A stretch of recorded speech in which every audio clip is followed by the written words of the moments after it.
मी भाऊ तोरसेकर. तुम्ही बघत आहात प्रतिपक्ष. मित्रांनो, खरं तर हा विषय मांडायला उशीर झालेला आहे. याचं कारण, तुम्ही हा विषय ऐकाल, हा व्हिडिओ ऐकाल तेव्हा 26 जून 2025 हा दिवस उजाडलेला असेल.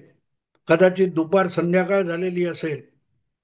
पण तो दिवस माझ्या आयुष्यात किंवा माझ्या स्मरणशक्तीमध्ये एखाद्या शिलालेखासारखा कोरला गेलेला आहे. कारण त्या दिवशी बरोबर 50 वर्षापूर्वी आणीबाणी घोषित झाली होती. आणि आणीबाणी घोषित करून साधारण 4-5 तास उलटलेले असतील आणि तेव्हा मला ती बातमी कळली. आणि त्यामुळे जो घटना प्रसंग माझ्या आयुष्यातला तो आहे, तो कायम लक्षात राहिलेला आहे. महत्वाचं म्हटलं तर पत्रकारितेमधला सगळ्यात मोठा अनुभव म्हणून त्याकडे मी बघतो. मला आठवतं, 26 जून 1975 हा तो दिवस होता. आणि 25 जूनच्या रात्री आम्ही सगळं काम संपवून ऑफिसमध्येच झोपलो. रात्री 2-2:30च्या सुमाराला माझा एक सहकारी होता, प्रदीप म्हणून. आम्ही दोघेही दैनिक मराठामध्ये रात्रपाळीचं काम करत होतो. आणि रात्री उद्याचा पेपर पहिलं पान, आतलं तिसरं पान वगैरे पूर्ण करून छापाईला पाठवलं आणि ना मी झोपलो. मी कधी ऑफिसमध्ये किंवा घरी कधी लवकर उठणारा माणूस नाहीये. आणि त्यामुळेच प्रदीप हा सकाळी लवकर उठून 6च्या आसपास तो उठून निघून जायचा. आणि मी मात्र 8-9 वाजेपर्यंत ऑफिसमध्ये टेबलवर झोपलेला असायचो. सकाळच्या मराठाच्या ड्युटीला येणारा उपसंपादक जो असायचा, तो येऊन त्रास द्यायचा किंवा शिव्या घालायचा आणि मला उठवायचा. कारण त्याला ऑफिसमध्ये सकाळचं मराठाचं काम करण्यासाठी टेबल मोकळा हवा असायचं. आणि मी आळशी पडलेला, लोळत पडलेला असायचो. आणि तोही दिवस तसाच होता. 25 जूनची रात्र संपून 26 जूनचा सूर्य उगवलेला होता. आणि तो उगवता उगवता प्रदीप सकाळी सकाळी उठून निघाला होता. आणि प्रदीपची एक सवय होती, तो सकाळी जाण्यापूर्वी टेलिप्रिंटरच्या रात्री उशिरानंतर आलेल्या बातम्यांवर नजर टाकायचा, एखादी महत्वाची बातमी राहिली का वगैरे बघण्यासाठी. आणि त्या बातम्या साधारण 2-2:30 नंतर सकाळी 6 वाजेपर्यंत असायच्या. आणि नेहमीप्रमाणे त्याने 26 जूनला सकाळी घरी जाण्यासाठी निघाला. तेव्हा टेलिप्रिंटरवर नजर टाकली आणि मला अक्षरशः गदगदा हलवून उठवलं. भावड्या उठ, गडबड झालेली आहे. इंदिराबाईंनी पार राडा करून टाकलाय, असं प्रदीपने मला सांगितलं. आणि मी डोळे न उघडता त्याला विचारलं की काय झालंय नेमकं. तो म्हणाला, बाईने आणीबाणी घोषित केली आहे आणि जयप्रकाश नारायण, मोरारजी देसाई वगैरे अशा सगळ्या दिग्गजांना एकामागून एक अटक केलेली आहे. अनेक वर्तमानपत्रांचे रात्री प्रेस बंद पाडण्यात आले, पोलीस गेले, आणीबाणी लागू झाली आहे. आणि माझी झोप उडाली. मी खडबडून उठून बसलो. आणि मग त्याने ते जे भेंडोळ फाडून काढलं होतं ते माझ्या हातात दिलं. मी बघत होतो. आणि खरंच धक्कादायक गोष्ट होती. मला वाटते पंजाब केसरीचे मालक संपादक, लाला काहीतरी त्यांचं नाव होतं, पंजाब केसरीचे मालक, त्यांना अटक झाली होती. आणखीन मला वाटते आणखीन 2 इंडियन एक्सप्रेसच्या संपादकांना पण अटक झाली होती. आणि अशा पार्श्वभूमीवर 4 वर्तमानपत्रांचे प्रेसवर धाडी पडल्या होत्या पोलिसांच्या. आणि रातोरात सकाळचे पेपर सुद्धा जाऊ देण्यात आले नव्हते. माझी झोप अक्षरशः उडाली. आणि मी कॅन्टीन मध्ये जाऊन त्या आमच्या कॅन्टीन वाल्याला सांगितलं, मला चहा दे बनवून. चहा घेऊन मी आमच्या रात्रपाळीचे जे कंपोजिटर काम उरकून झोपलेले होते त्यांनाही उठवलं. 6-6:30ची गोष्ट असेल सकाळी. म्हटलं, उठा बाबांनो, कामाला लागा. ते म्हणाले, कसलं काम, आमची ड्युटी तर रात्री संपली आहे, आता सकाळच्या पाळीचे लोक येऊन सांज मराठाचं काम करतील. मी त्यांना म्हटलं, नाही, उद्या सकाळचा काय संत मराठा काय घेऊन बसलाय, सांज मराठा सोडा. उद्याचा पेपर निघेल की नाही याची गॅरंटी नाही. कारण दिल्लीमध्ये मोठ्या वर्तमानपत्राच्या संपादकांनाही अटक झाली आहे, प्रेस बंद करण्यात आलेले. ते उठा, उठून आत्ता कामाला लागा. आपण जेवढ्या लवकर पोलीस आपल्याकडे धाड घालतील त्याच्या आधी जेवढा जमेल तसा सांज मराठा काढू. आणि मी अक्षरशः चूळ भरून टाकली, 2 कप चहा प्यालो आणि कामाला बसलो.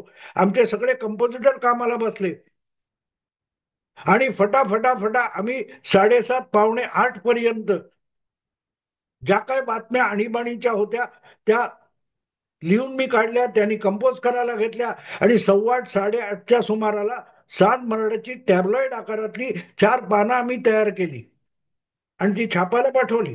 रात्रपाळीचे छाप छाप खाण्यातले जे कर्मचारी होते ते पण बिचारे थांबले. मराठाचं हे कौतुक होतं. मराठातला कंपोजिटर असो, प्रूफ रीडर असो, प्यून असो, शिपाई असो, क्लार्क असो, या प्रत्येकाला न्यूज सेन्स होता. ही बातमी महत्वाची आहे आणि ही बातमी हातून सुटता कामा नये याचं भान असलेले सगळेच्या सगळे कर्मचारी मराठामध्ये होते. आणि त्यामुळे मी काय म्हणतोय प्रत्येकाला कळत होतं. प्रत्येक जण कामाला लागला आणि अक्षरशः 8:20 किंवा 8:25ला सांज मराठाची 4ही पानं टॅबलॉइड आकाराची तयार होऊन छपाईसाठी पाठवण्यात आली. आणि मग मी आरामात तसाच लुंगी गुंडाळलेला न्यूज एडिटरच्या खुर्चीत बसलेला होतो. 8:30च्या सुमाराला सांज मराठाचा माझा सहकारी प्रभाकर राणे आला, म्हणाला, उठ भाऊ, आज लवकर उठलेला दिसतोस. म्हणलं, बाबा गडबड झालेली आहे. तर म्हणलं, उठ आता, मला काम करायचं ना सांज मराठा. म्हटलं, आतमध्ये कंपोज खात्यात जाऊन विचारून तर घे काय काय लागणार आहे, किती मजकूर लागणार आहे, वगैरे वगैरे. तो आत गेला तर आतले काय ते कंपोजिटर होते ते सुद्धा त्याला हसायला लागले. म्हणाले, पेपर कधीच गेलाय? तो चकित झाला, म्हणाला, गेलाय म्हणजे काय? मग तो बाहेर आला, काय झालंय? म्हणाला, असं असं झालंय. म्हटलं, मला अजून आठवतो तो दिवस. 50 वर्ष उलटून गेली त्याला. मी जेव्हा बोलतोय, जेव्हा मी सांगतो मला मी 50 वर्षापेक्षा अधिक पत्रकार आहे, तेव्हा त्या सगळ्या दुष्टचक्रातून सुद्धा आलेला आहे. आणि मला खात्री होती मी तेवढ्यावर थांबलो नव्हतो. म्हणजे वाक्कर म्हणून होते, आंबेडकर म्हणून होते जाहिरात खात्यातले आणि सर्क्युलेशन मधले, त्यांनाही सूचना दिल्या. म्हटले, बघा, हा पेपर आपण छापायला घेतला, हा लवकरात लवकर गेला पाहिजे. म्हणून अक्षरशः 2,500 जेवढ्या कॉपी छापून होत होत्या तेवढ्या दादर स्टेशनला आणि विटी स्टेशनला वितरणासाठी आम्ही पाठवत होतो. 11च्या सुमाराला पोलीस येऊन धडकले मराठाच्या शिवशक्ती या छापखान्यामध्ये आणि इमारतीमध्ये, आणि त्यांनी प्रिंटिंग मशीन थांबवलं. पण तोपर्यंत जवळजवळ 40,000 पेक्षा अधिक, 40-50,000च्या आसपास सांज मराठाच्या कॉपी बाजारात पोहोचलेल्या होत्या. आणि त्यावेळेला मला आठवतं, इव्हिनिंग न्यूज हे टाइम्स ऑफ इंडियाचं सांज वृत्तपत्र होतं. दुसरं फ्री प्रेस बुलेटिन म्हणून इंग्रजी सांज मराठाचं सांज दैनिक होतं इंग्रजी, आणि मराठा सांज मराठा, आणि संध्याकाळ संध्याकाळ उशिरा निघायचं. पण त्या दिवशी वर्तमानपत्रात पैकी फक्त सांज मराठा हा वाचकांच्या हाती जाऊ शकला. कारण आम्ही जी चलाखी केली होती त्याचा फायदा आम्हाला मिळाला, किंवा ती बातमी लोकांपर्यंत आम्ही पोहोचवू शकलो. आज ज्याला ब्रेकिंग न्यूज म्हणतात, तशी ब्रेकिंग न्यूज म्हणजे त्या काळातली संध्याकाळची दैनिक होती. 50 वर्षापूर्वीची गोष्ट सांगतो. आणि मला खात्री होती 11च्या आसपास सांज मराठामध्ये सुद्धा पोलीस येऊन धडकले आणि त्यांनी छापणारं मशीन बंद पाडायला लावलं. ज्या काय उरलेल्या 2-3 हजार कॉपी छापलेल्या तिथे होत्या तेवढ्या जप्त केल्या. पण त्याच्या आधी 40,000 पेक्षा अधिक प्रती या बाजारात गेल्या होत्या. आणि मग मी आराम करत बसलो होतो. हळूहळू करत सकाळच्या पाळीतले संपादक वगैरे यायला लागले, बातमी पसरली, आणि मी 11-12 नंतर, रात्रपाळी केलेला माणूस 12 नंतर दुपारी मी घरी गेलो. मला आंघोळ पांघोळ करायची होती आणि अक्षरशः सुटकी चेहऱ्याने आम्ही ऑफिसमध्ये बसलेले होते सगळे, पण बाकीचे घरून आलेले होते आणि मला घरी जायचं होतं. म्हणून मी उठलो आणि निघालो. वरळीहून लालबागला घरी गेलो. आंघोळ पांघोळ करून मी येताना वरळी लालबागहून वरळीला चालत चालत आलो. लोकांची प्रतिक्रिया काय ती बघत होतो, पण जगात काहीही फरक पडलेला नव्हता. सगळं जग नेहमीसारखं चालू होतं. आज जे म्हणतात उभा महाराष्ट्र, आडवा महाराष्ट्र, जागरूक मराठी माणूस वगैरे वगैरे, सगळं ठिप्प होतं, काहीही फरक पडला नव्हता. लोकशाही, जनतेचे अधिकार, संविधान या सगळ्या गोष्टी किती निरर्थक असतात त्याचा साक्षात्कार मला बरोबर 50 वर्षापूर्वी घडला. तो आणीबाणी लागलेला पहिला दिवस होता, उगवलेला पहिला सूर्य होता, की मी विषण्ण मनाने तो पेपर काढून बस पकडून लालबागला घरी गेलो होतो. पण परत येताना 2 तासांनी 5च्या सुमाराला परत ऑफिसला यायला निघालो. माझी वेळ होती रात्रपाळीची 8, 8:30ची. पण लवकर निघालो, पण चिंता होती उद्याचा पेपर निघेल की नाही. आणि रस्त्याने चालत चालत मुद्दाम आलो की जगात प्रतिक्रिया काय आहे, रस्त्यावर लोकांना काय वाटते. लोकांना काही ढिम्म वाटलेलं नव्हतं. ठीक आहे, आणीबाणी लागली, पेपर बंद झाले.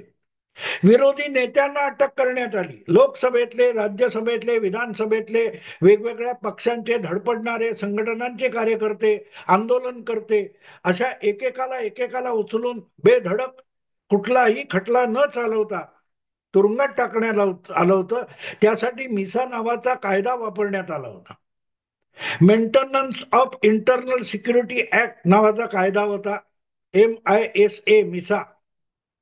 आणि त्यामध्ये देशातले अक्षरशः हजारो कार्यकर्ते पुढच्या काही दिवसामध्ये बघता बघता उचलून तुरुंगामध्ये डांबण्यात आले. अनेक जण जॉर्ज फर्नांडिस, मृणाल गोरे यासारखे लोक भूमिगत झाले होते. पण सांगण्याचा मुद्दा असा की सगळ्या विरोधी पक्षाची आणि सरकारला प्रश्न विचारणाऱ्यांची गळचेपी करणारा तो काळ होता, ज्याला आणीबाणी म्हणतात. आज जो कोणी अघोषित आणीबाणी वगैरे वगैरे बोलतो ना, त्याला आणीबाणीतला सुद्धा माहिती नाही. हे म्हणूनच मी म्हणतो, ज्या परिस्थितीत आम्ही पुढचे 19 महिने वर्तमानपत्र काढली किंवा जनतेची बाजू मांडण्याचा, संपाची बातमी सुद्धा येणं अवघड होतं, असा तो काळ होता. आणि याचा जनतेवर किती परिणाम होतो हे आज जेव्हा वेगवेगळ्या चॅनेलवर व्हिडिओमध्ये बोलणारे अतिशहाणे विश्लेषक सांगतात, हे महाराष्ट्राला आवडलेलं नाही, हे जनतेला आवडलेलं नाही, जनमत ह्याच्या विरुद्ध आहे, जनमताची तुम्हाला काही जाणीव नाही आणि माहिती नाही, कारण जनतेला या तुमच्या लोकशाहीशी काडीचं कर्तव्य नाही. याचा साक्षात्कार मला 26 जून 1975 झाला, ज्या दिवशी आणीबाणी लागून 24 तास पण उलटलेले नव्हते. हळूहळू करत लोकांपर्यंत बातमी जात होती की सगळ्या विरोधी पक्षांना आणि त्यांच्या नेत्यांना उचलून इंदिरा गांधींच्या सरकारने आणि त्यांच्या इशाऱ्यावर चालणाऱ्या सगळ्या पक्षांच्या सरकारांनी, राज्य सरकारांनी साक्षात गळचेपी केलेली होती. विरोधी पक्षांची, विरोधी मताची गळचेपी केलेली होती. आणि हे मी एवढ्यासाठी सांगतोय की आज जे कोणी बोलतात आमची गळचेपी होते, आमचं काय ते आविष्कार स्वातंत्र्य वगैरे, अगदी कुमार केतकर हे त्या आणीबाणीचे सगळ्यात मोठे समर्थक होते. कुमार केतकर तेव्हा मला वाटत नाही कुठच्या वर्तमानपत्रात संपादक पत्रकार म्हणून होते, पण लिखाण करत होते. आणि टाइम्स ऑफ इंडियाच्या संदर्भ ग्रंथालयात ते काम करत होते. पण ते खंदे इंदिराजींचे समर्थक, त्यामुळे इंदिराजींनी लोकशाहीची गळचेपी केली तर तोच लोकशाहीचा विजय असंच म्हणणारे कुमार केतकर हे आणीबाणीचे खंदे समर्थक होते. आणि दुर्दैव असं की त्यांच्या बरोबर असणारे निखिल वागडे हे तेव्हा शेंबूड खायला शिकणारा नवा कावळा म्हणतात तसं लुडबुडणारा एक शाळकरी तरुण होता. आणि तोही आणीबाणीच्या विरुद्ध आवाज उठवत होता.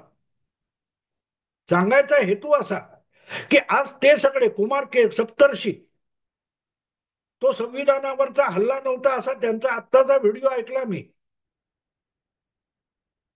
विरोधकांची गळचेपी करून विरोधी पक्षाला तुरुंगात टाकून संसद चालवणाऱ्या इंदिराजी ही संविधानाची गळचेपी नाही तर कशाची गळचेपी होती याचंही उत्तर त्यांनी द्यायला हरकत नाही.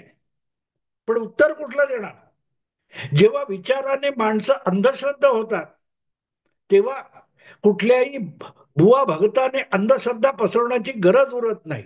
आज आपल्या देशातले पुरोगामी वगैरे जे कोणी आहेत, ते मोदींच्या विरुद्ध बोलतात तेव्हा एक विसरतात की मोदी हा सुद्धा त्या आणीबाणीच्या काळातल्या आंदोलनाचा एक बळी आहे, आणीबाणीचा विरोधक होता. ज्या भाजप विरुद्ध आज काहूर माजवलं जातं, लोकशाही मारली, लोकशाही मारली म्हणून, त्यांच्या खांद्याला खांदा लावून हे पुरोगामी लढत होते काँग्रेस विरुद्ध.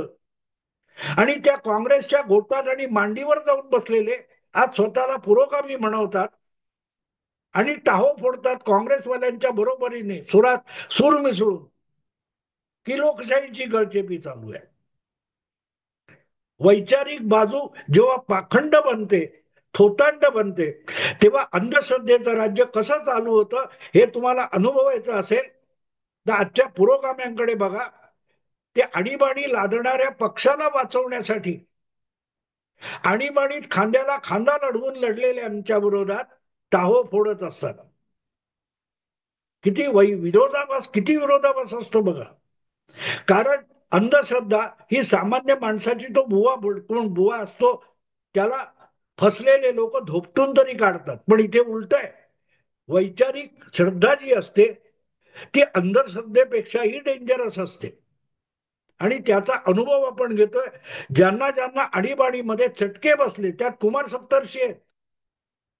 पण ते सुद्धा आज काँग्रेसचं समर्थन करताना त्यांच्याबरोबर तुरुंगात गेलेल्या तत्कालीन जनसंघीय आणि आजचे भाजपवाले यांची सुद्धा निंदा नालस्ती करायला तयार असतात. याला वैचारिक अंधश्रद्धा म्हणतात. आणि वैचारिक अंधश्रद्धा ही खऱ्या बुवाबाजीपेक्षाही डेंजरस असते. कारण हे लोक युक्तिवादाने आपली अंधश्रद्धा सामान्यांच्या गळ्यात घालतात.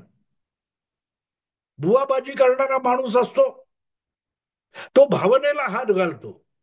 हे तुमच्या बुद्धीला आवाहन करून तुम्हाला गंडवतात. आणि म्हणून आज मला 50 वर्षांनंतर कधी कधी पश्चाताप होतो की कधी काळी मी या सगळ्या पुरोगाम्यांच्या बरोबर खांद्याला खांदा लावून आंदोलनात उतरलेला होतो.